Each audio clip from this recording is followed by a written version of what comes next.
stage Mr. Alex Vratskides, CEO at Persado, Yiannis Broustas, VP at UiPath, and their moderator, Anastasios Economou, founder at Acro Club.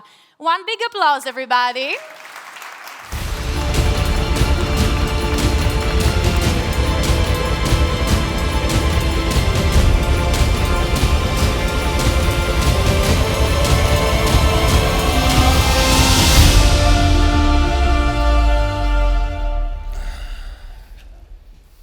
Guys, welcome. It's a pleasure to start the day today. And we have a lot to cover, and we have two great panelists. So I would like to dive deep and start. AI is the buzzword today. We all know that. But what I would like to talk about a little bit more is dive into the AI agents and ask the two of you to give me a sense for how AGI is likely to impact the AI agents. Alex, let me start with you. Sure. So first of all, I mean, agentic AI is a byproduct of generative AI. Generative AI is sort of like, it's a question and answer type of thing. Agentic AI is goal-oriented. I'm starting from a very, very basics, right? So I can tell them to go and do something, and then it's a set of tasks that actually happen together in order to accomplish the goal. It's tremendously powerful and also tremendously dangerous for mistakes. We can also cover those. I would say the primary flaw on generative AI, if I can actually pinpoint to it, and I want to hear your opinion on that as well, is actually that it is amazing in inductive reasoning, noticing patterns, and absolutely disastrous on deductive reasoning. Deductive reasoning is, I'm a PAUK fan. Alex is a PAUK fan. PAUK fans sorry for that. PAUK fans are crazy, therefore Alex is crazy. I mean, simple deduction. Very difficult. Yeah. So first of all, I'm going to complain a bit because there's no back, and I'm of an age that I'm going to get something bad on my back for the next 30 minutes. But I like how Alex is approaching it. I would probably debate whether it's a byproduct or an evolution. I think Gen AI, it's an evolution. We should all give, I actually have been telling people, we should all give $1 of our monthly salary to generative AI because it opened the doors. It opened the doors to democratizing AI to all of us. I think this session would not have existed if ChatGPT 3.5 was not launched a couple of years ago. So we all owe generative AI a big thank you for being here, for actually finally opening AI. And for the ones who have been following my journey for some years, we were doing AI in 1999 at ASOE, right? So AI was always there. It was just impossible to do it. So that's the first perspective of how things are evolving. To the actual customer perspective, from the actual customer perspective, I think we are in the very baby steps. And I don't know how many in the audience have kids, but your babies don't start walking, they start crawling. And then they make their first step and they fall down, and then they figure out the first step and the second step. We are still at the crawling phase. So to Alex's point, I couldn't agree more. Today, we all can see the potential. Customers, enterprises globally are seeing the potential. Users, consumers, everyday consumers are seeing the potential, but we are also facing the baby challenges. Alex mentioned one. I can go into trust. I can go into governance. We can talk about how big the opportunity is, but with every big opportunity, there is a phase of adjusting your expectations to the reality of the market. And I think Alex, with an amazing job that Persado has done, because Persado is not a company that started a year ago, right? They've been in the space for so long, and now they see the fruits of their benefits. And the same with UiPath. We've been here for some time. Agentic AI is just taking us to the next era. A Balkan company as well. Sorry? Balkan company. Absolutely, absolutely. UiPath. If you ask the Romania. Romanians, they will not tell you they're Balkans, by the way. I had this debate recently. South Romania consider themselves Balkans, North they don't, but you're absolutely right. And just to make sure that you guys understand, the companies have been here for long, but these guys joined when they were in their diapers, so they're still here. Yeah, yeah. Yanni, I want to follow on from something you said, and it's interesting. Indeed, we're in the crawling phase, yet unlike children that crawl and you wait, you pamper them, you help them grow, what is happening in AI is actually being implemented. So you have something that's crawling, and yet businesses are actually implementing it even at this stage. So I would really like to get a feeling from both of you, because you're seeing it out in the real world. How are enterprises actually impactfully implementing an AI today? And let me start with you, Yiannis. So for us, there are two big buckets. The first bucket is, actually there's a bigger bucket in our world. The minute that AI became the sexy next big innovation, most CEOs that had half a brain gave a big budget to the CIOs and like, figure it out.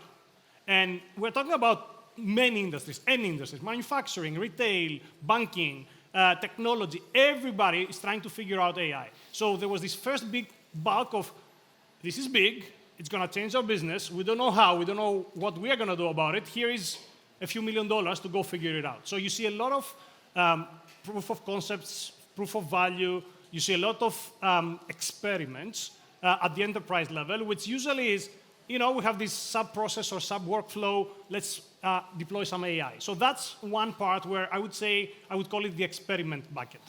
There is a second bucket, and at UiPath we are lucky because sometimes timing and being at the right place has value in business, is that we have 11,000 customers that have been doing robotic automation for more than a decade.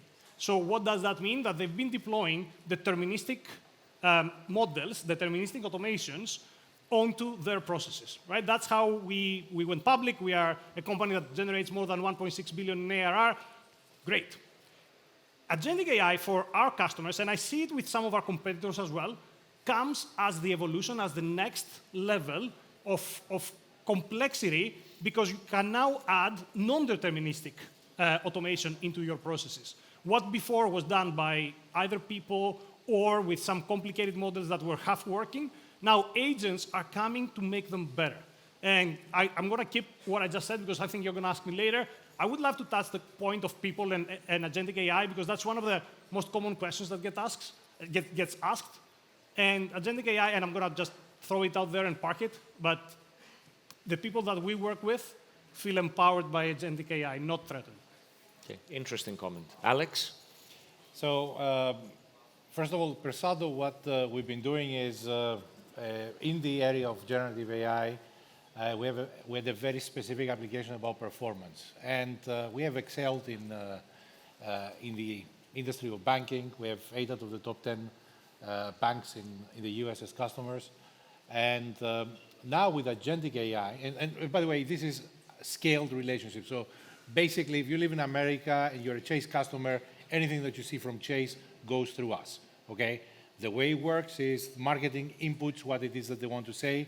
We tell them by segment how it's supposed to go out, choice of words. We've been doing that for a long time. Now we see a very big opportunity with agentic AI. There is a lot of friction in regulated industries. I'm giving a specific example now, right? Where marketing department of Chase, of American Express, wants to say something, right? And then they want to step on the gas and make money for the company. Then you have compliance.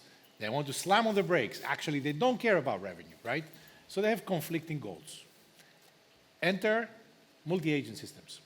So negotiating agents, where you have essentially an optimization function and a compliance function. Both of them done are actually feasible. The first one we were doing, but the second one we would not have been able to do without the foundational models. It's a great, great unlock. By the way, the foundational models allow us to go much easier now in Italian, in French, automated systems and all that. Before we had much more limitation to be in the States because we built initially a very US-centric model. So typically what happens is frustration, okay? It's like two different departments, they're operating in silo, and there is a ping pong of, okay, change this word, change the other word, and all that. What we do is provide a collaborative platform that the compliance people can change a word, understand that it impacts performance, and the performance people can check their messaging before it actually goes to compliance. And this is, we have seen a lot of pain. There is over 5,000 institutions in America that can be using that, and we want to go from top to the rest, but we see it as a global problem. We have NatWest as customers, Crédit Mutuel in France, and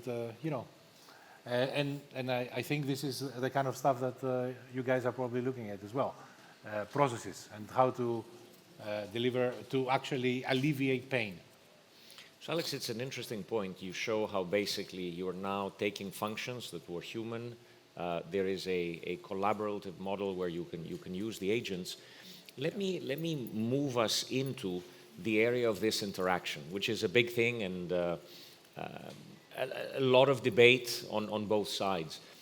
How do you see the AI agents affecting this relationship between human and machine? Yeah. And do you think it's an adversarial relationship? Do you think it's a relationship with danger, or do you think it's a relationship that is actually extremely beneficial? Yeah. I have been at the forefront of this for a decade. It's tremendously adversarial, because think of what we do, right? We're telling marketing people, no, your idea is crap, actually. Write it this way. And then we prove it by numbers.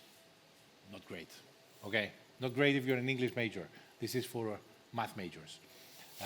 So basically, but slowly they have been accepting.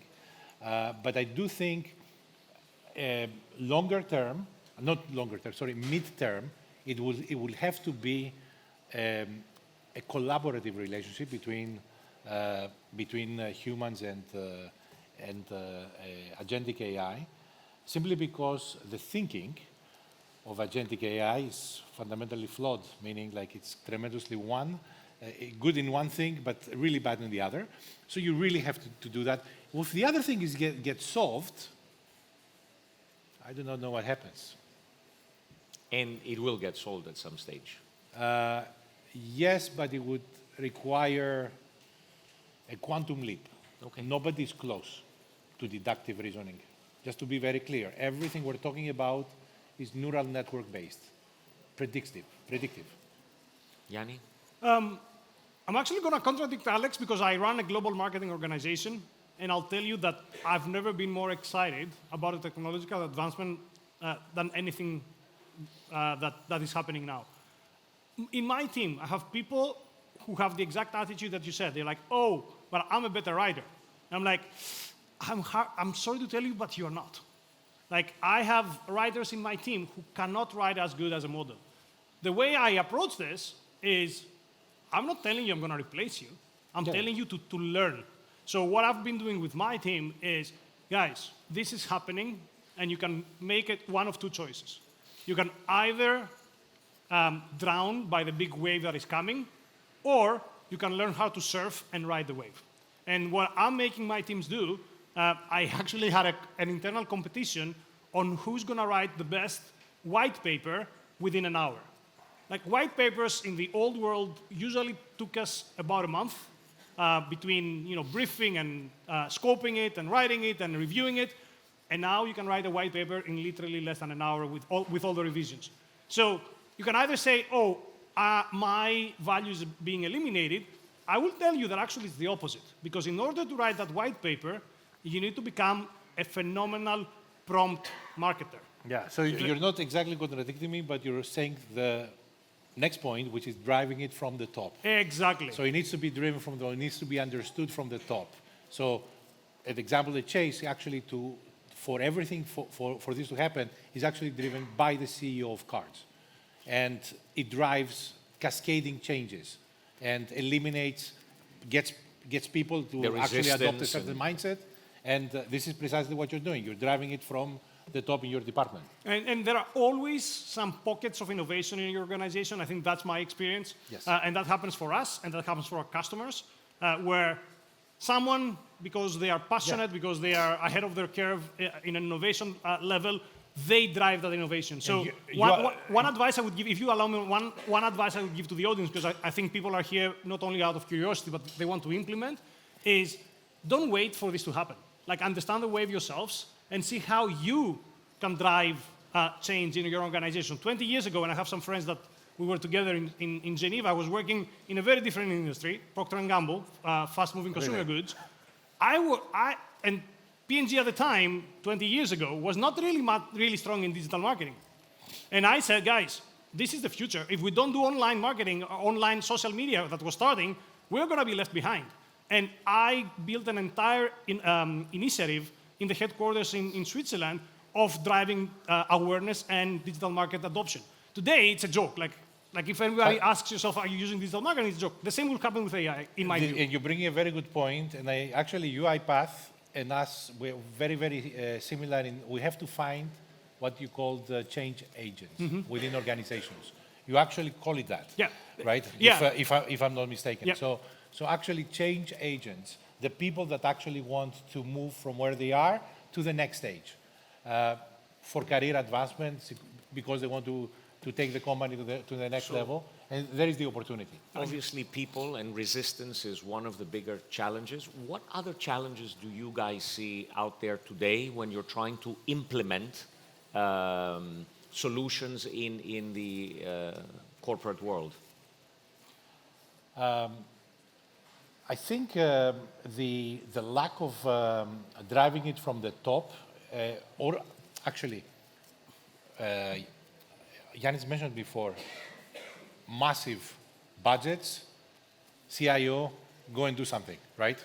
There is difference between that and actually understanding what it is that you want to do, attaching ROI to it, attaching, putting the rails so that you don't have tremendous accidents, and then go forward. You gotta have a plan. The majority of the companies, they don't have a plan. So the vendor, we're vendors, right? You gotta go with a plan. So we have to go really vertical, as I mentioned, like one specific use case, which is massive across the world.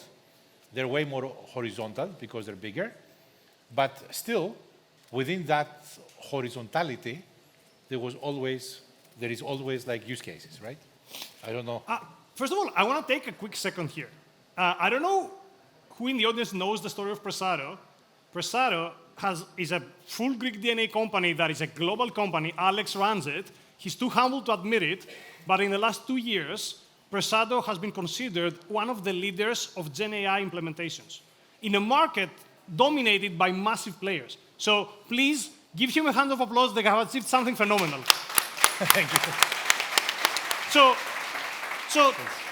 on our side, obviously, we have very close, tight relationships with our customers because one of the things that made us fairly big is that we were generating value from the get-go. We were not some random investment. It was like, okay, you automate this. This is how you're improving your KPI. This is the time you're saving. This is how you can reallocate your resources differently. Today, so we don't necessarily have the challenge of value because we have this established relationship, but now they're looking for 10x the value. So definitely we can do more. The true resistance that we see, first of all, I would say that both Persado and UiPath were already on step 2. It's not about us, our customers exploring stuff. Now they need to see ROI. So they've tried some startup, they've tried some models themselves, they tried to build stuff internally. Maybe they have succeeded, maybe they have failed. Now they're looking for real value. They're looking, okay, if I'm gonna invest $10 million in some vendor, I need to get 10x that. I need you to prove me that I can make $100 million, $200 million out of that investment. And we are at that stage, and that's why you will see, and that's a prediction here, the next year is gonna be the year of recalibration. So the buzz will tone down because now we're talking about real stuff, but then the real players like Persado are gonna stand out because they're really bringing use cases. To finish with some specific things that we are facing, the trust and governance aspect is crucial, because if you are an organization like a bank or like a manufacturer or like a retailer, a global retailer, are you going to let some agent that you don't have visibility in control your, let's say, invoice payment? Like, you're managing roughly $100 or $200 million of invoice payments per month.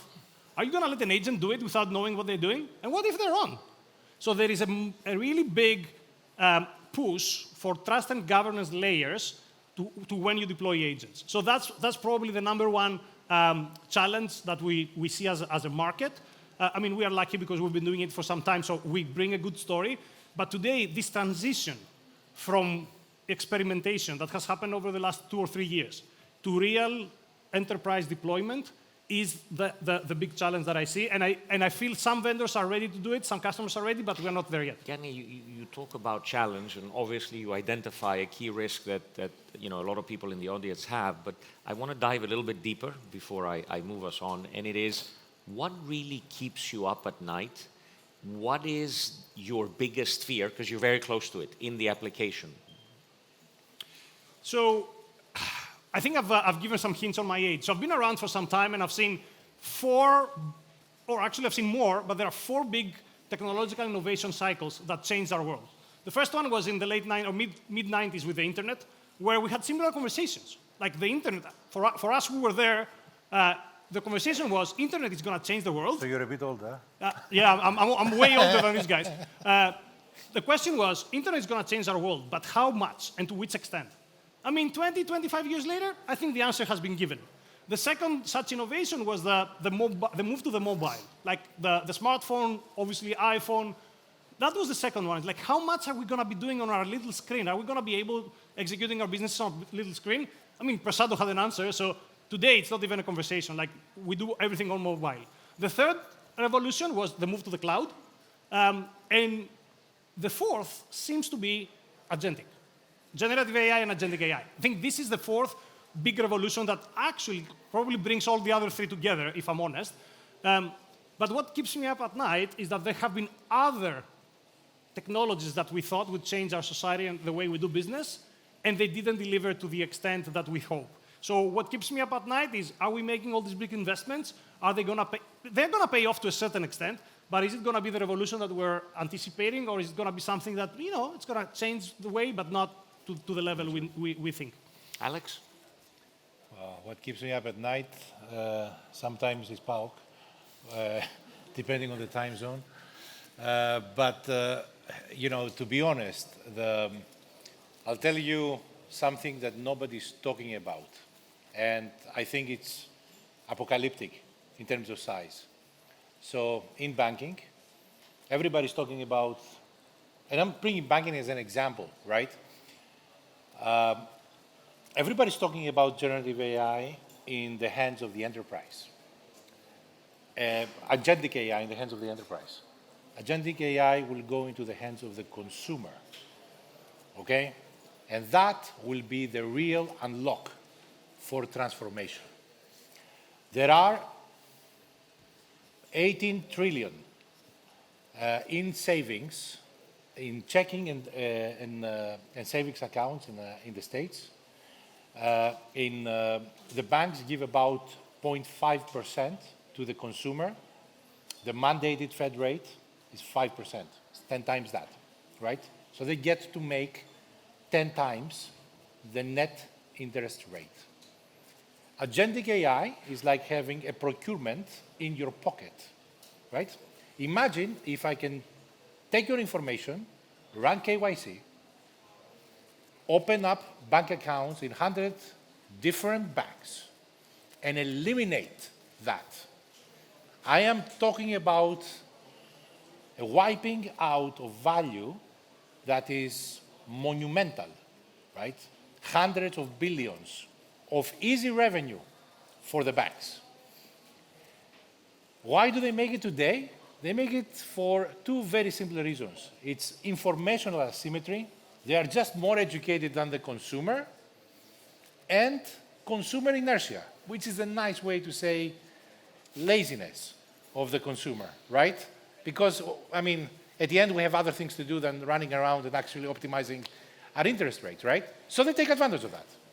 And they have worked like that. But there is a lot of industries that work on those two components. This is going to be a transformation. A transformation.